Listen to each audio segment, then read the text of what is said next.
Guys, papakita ko sa inyo kung paano maging malinis ang lababo at para hindi makalat pag tinanggal nyo yung kaliskis ng isda. At ang gawin nyo, magkuha lang kayo ng plastic na ganito kalaki, depende sa laki ng isda.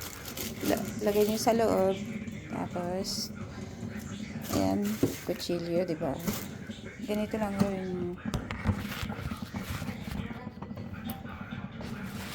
Pwede nyo lang ganyan. Diba? Ayan, malinis. Hindi siya nagtatalsik. Hindi ka matatalsikan. Kasi mahirap maglinis ng kaliskis.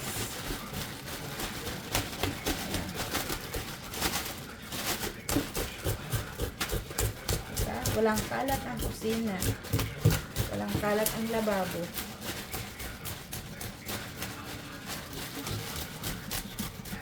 Wala ka makikita ang kaliskis kahit saan-saan.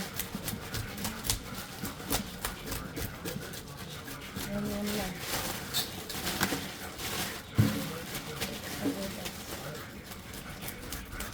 Diba?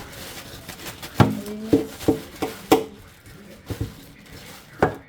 Ayan.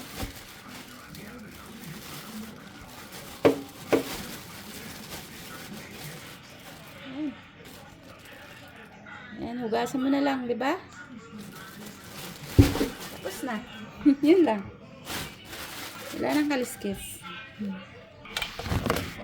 tingnan natin kung may kalat yung lababo. Ayan. Meron lang siya konti.